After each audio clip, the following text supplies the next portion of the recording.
이제 5분 글방 오늘은 5 단락으로 돼 있죠?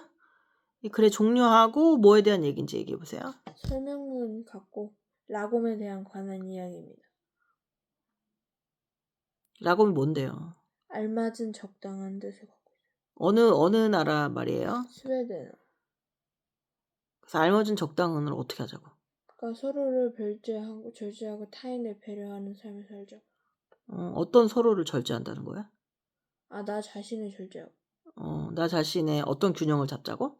긍정적인과 부정적.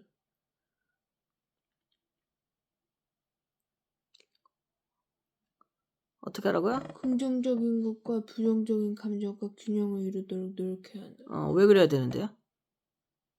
이 사람이 얘기한 주장이 뭐야? 지금 설명하고 있죠? 네.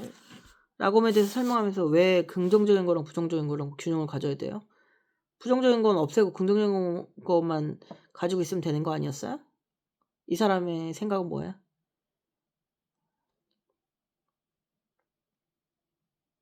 알맞은 거라는 얘기 있잖아요. 알맞고 적당한. 네. 알맞고 적당한 예가 나와 있나요, 혹시?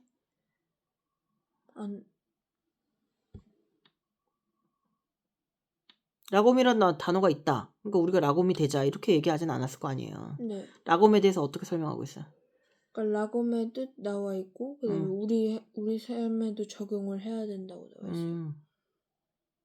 우리 삶은 라곰을 지키지 못한다고 생각하는 거예요, 이 사람은? 네. 예를 들면 어떤 점이요? 그냥 너무 바쁘게 살고 그냥 지금 즐겨야 되는데 지금 충분한 휴식도 갖지도 못하고 그냥 일하는 거.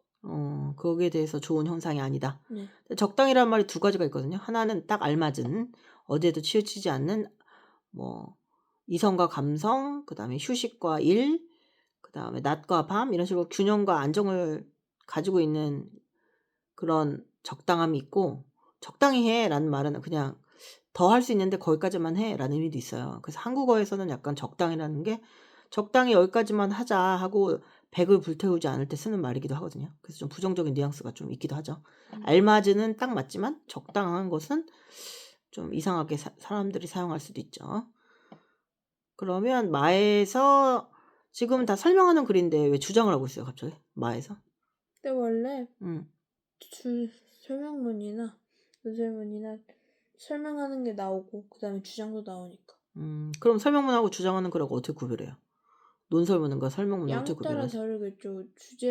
뭔가 설명이 더 많으면 설명문이고 또 주장에 관한 내용이 많으면 논설문이겠죠. 그렇게 생각해요. 그래서 이거는 정보를 전달하고 지식을 설명하는 글이라는 생각이 들어요. 네.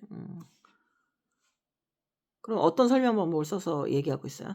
라곰이란 뭐뭐다. 이거 무슨 설명 방법이에요? 예시예요? 정의예요? 아니면은 분석이에요? 정의. 정의는 뭐뭐란 뭐뭐다. 정의라고 하면은 뭐 정의로운 정의만 있다고 생각하는데 의미를 정한다라는 말이에요. 정의. 그러면 마는 뭐라고 얘기하고 있어요? 마. 그러니까 이제 라곰을 한다면 모두가 행복해질 수 있다. 그렇겠다고 생각하는 거예요? 네. 민서 그렇게 생각해요? 네. 적당하게 알맞게 살면 휴식과 일, 뭐 공부와 논 이런 거를 알맞게 균형을 잡으면 행복해질 수 있을 거라고 생각해요? 네. 왜요? 난 적당한 휴식도 필요하니까. 그게 필요하니까. 네. 근데 그렇게 되면은 시간이 부족하잖아요. 열심히 살아내는 사람도 많아서. 그러니까 생산성이나 효율성의 측면에서 보면 하루가 아까울 때도 있잖아요. 근데 그거를 조화와 균형을 이루겠다고 그 시간을 보내버리면 아깝지 않을까요? 아니 근데 다른 사람들도 라곰을 하면 되죠. 모두 다 라곰이 맞다면 네. 하긴 너무 열심히 하면 또 번아웃이 오는 시기가 또 있으니까. 그래서 사람이 몰두하는 데 최대치가 있긴 하죠. 그래서 그 알맞다라는 거를 되게 잘 해야 되는 것 같아요. 사람이 어떤 사람이든 좀 신비하다 이렇게 느껴보는 사람 있어요, 민서? 신비하다. 이 사람 정의하기가 어려워. 어떤 사람인지 잘 모르겠어. 다 안다고 생각했는데 다른 사람 같대. 이렇게 생각되는 사람이나 어른 본 적 있어요? 친구는 있어요. 그런 사람들은 대부분 좀 치우치지가 않았거든요. 되게 긍정적인 줄 알았는데 좀 부정적이고 부정적인 얘기만 하는 줄 알았는데 뜻하지 않게 긍정적인 얘기를 하고 얘가 의도하지 않는데 얘에 의해서 변화가 일으켜지고 이런 사람을 우리 신비하다고 느껴요. 그 신비한 사람들은 대부분 어떤 것에도 영향을 잘 안 받더라고요. 그게 영향을 안 받는 게 결핍이나 이상향이 되게 뚜렷하게 있지 않아서 그러거든요. 어떻게 보면 심심할 수도 있는 거죠. 되게 작은 결핍이 있으면 거기 탁 건드려지면 엄청나게 세게 반응하고 아니면 엄청 커다란 이상이 있으면 거기에서 못 미칠 때 엄청 괴로워하는데 그냥 그런 표정이 아니라 그냥 뭔가 다 이룬 얼굴? 근데 막상 이룬 건 아닌데 근데 그런 친구 선생님도 있었어요. 그래서 얘는 왜 다 이룬 얼굴을 하고 있을까 했는데 결국은 다 이루더라고요. 그래서 그런 건 되게 중요한 것 같아요. 내가 어떤 거에도 흔들리지 않겠다는 마음. 그런 게 라곰이 아닐까 이렇게 생각해요. 선생님은. 흔들리지 않는 것은 모든 흔들리는 것을 수렴하거든요. 뭔 말인지 알아요? 내가 흔들리지 않으면 모든 것이 나한테 영향을 받아요. 근데 내가 흔들리면 내가 거기 가서 영향을 받아서 객체가 되겠죠. 근데 이게 안 흔들린다는 게 정말 어렵죠. 얼마나 그건 어려서부터 트레이닝이 좀 돼야 돼요. 작은 거에도 흔들려 보고 그러고 보니 별거 아니다. 아주 작은 사람들 사이에서 막 부대껴 보고 이거 별거 아니라고 생각하면 이제 작은 일을 흔들리지 않게 되겠죠. 그죠? 민서가 생각하는 라곰은 뭐고 라곰을 민서 삶에 이렇게 적용하자면 전 적용하자면 조금 휴식을 가진다? 근데 안 그래도 휴식이 많기는 한데 그래도 뭔가 아니면 공부를 더 한다도 괜찮겠네요. 휴식 시간이 많으니까. 그죠? 그리고 그러니까 쉬라는 의미만 나타내는 건 아닌 것 같아요. 라곰이 딱 알맞은 이런 뜻이니까. 인간관계에 적용을 하자면 인간관계? 너무 그렇게 막 타인에게 치우치지 말고 그냥 내 갈 길 가자. 사소한 일에 그러면 내 갈 길 가자는 너무 나한테 치우친 건 아니에요? 나한테 치우쳐야 내 삶이. 나한테 치우친 건 괜찮다고 생각해요? 네, 내 그러니까 외부 자격에 너무 흔들리지 말자. 네. 이게 라곰이라고 생각해요? 뭐 그런 의미라면 근데 그게 자기를 소유하는 거 있죠. 스스로. 내가 어떤 사람인데 그걸 지켜내는 거는 진짜 어려운 일이에요. 왜냐면 세상하고 나하고는 항상 저항 관계가 있거든요. 내가 나로 사는데 끊임없이 방해를 해요. 민서가 집을 나가는 순간, 학원에 들어오는 순간부터 나가는 순간까지 꽤 많은 자극이 있잖아요. 그 자극에서 스스로 나를 남는 거 있죠. 내가 여기서 나를 지켰다. 이거 굉장한 쾌감이죠. 그러니까 나를 지배했다는 느낌이 스스로 들면은 스스로에 대한 확신이 생기거든요. 부정적인 얘기를 막 누가 막 해. 너 안 돼. 민서야 너 안 돼. 이렇게 얘기하는 사람 없지만 만약에 있을 수도 있잖아요. 민서의 부정적인 특징으로 야 네가 나도 너처럼은 할 수 있어 막 이런 식의 모든 말을 해서 흔들리지 않는 거죠. 그냥 빤히 쳐다보는 거죠. 그냥 걔네들이 자기 안을 들여다볼 수 있게 빤히 보고 나면 그런 생각이 들죠. 오늘도 나를 잘 지켜냈구나. 그죠? 근데 또 사람이 그렇게 자기만 지켜내고 있으면은 밖에 반응을 모르잖아요. 그러니까 그 창문으로 안네 프랑크처럼 좀 바라보다가 그리고 자기 안에도 좀 보고 아까 16 그럴 나이의 주인공이 얘 누구죠? 헤드폰? 이름이 뭐예요?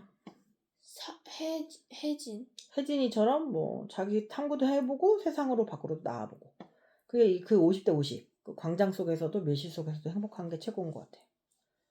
근데 밀실 속에서만 있으면 세상을 모르고 세상하고만 어울리면 내가 누군지 모르죠. 세상을 아는 거, 내가 원하는 게 뭔지 아는 거, 세상이 원하는 게 뭔지 아는 거 이 두 가지는 알아야 될 거 아니에요. 그죠? 민서가 라곰을 실천해보자면 일상생활에서 공부 말고 뭐가 있을까요? 오늘 하루를 실천하겠다. 어떻게 나를 지배해볼까? 내 스스로를 소유해볼까? 뭐 애들 말 신경 쓰지 않고. 남의 말을 신경 쓰지 않는 거? 민서한테 신경 쓰는 말을 하는 친구가 있어요? 없어요. 근데 만약 있다 해도 지켜나갈 수 있다. 이 설명문은 잘 쓰여진 글인가요? 네. 난 잘 쓰여진 글 같지 않은 게 별로 설명하고자 하는 일 자체가 라곰이라는 것 자체가 복잡한 개념이 아니잖아요. 그걸 왜 어떤 측면으로 나눠서 설명해요? 생활? 아니면 나라? 나라도 되고 생활도 그래서 라곰이라는 거 정의 자체가 어렵지 않아서 뭐 설명할 필요가 있었나? 설명문이 아니라 논설문에 알맞은 형식으로 써봤으면 어땠을까? 라는 생각이 들어요. 근데 라곰을 사람들이 몰랐으니까 알려주려는 라곰을 알려주고 실천하자는 게 의도니까 네. 그럴 수 있죠. 처음, 중간, 맺은 말로 되어 있죠. 그죠? 처음, 가운데, 끝으로. 민선 설명문을 쓰는 게 더 재밌어요? 논설문을 쓰는 게 더 재밌어요? 설명을 쓰는 거죠. 왜요? 논설문은 그렇게 막 어떻게 써야 할지 명확한 주장이 떠오르지 않아요? 뭐 그렇다기보단 설명문이 더 쓰기 편한 것 같아요. 논설문은 솔직히 주장에 대한 글이 아니에요. 근거를 찾는 거죠. 지식 기반의 글이죠. 그렇다고 생각해요. 그죠? 이거 라곰에 대한 글을 평점으로 치자면 그 스필 예전에 읽었잖아요. 그거. 네. 책을 몽키스패너 말고 책을 너무 많이 읽는 사람은 타인을 궁금해할 줄 아는 사람이라고 막 얘기하면서. 네. 근데 그건 스필이었잖아요. 그건 좀 재밌었거든요. 근데 이거는 선생님은 그냥 평이했다 이렇게 생각해요. 민선 어때요? 평이한 글이었다. 근데 뭐 잘 쓴 것 중일 같아요. 수준에는 도움이 되었다. 네. 민서가 설명문의 특징에 대해서 잘 이해할 수 있었어요. 이것 때문에. 네. 평점을 주자면 5점 만점에 4점.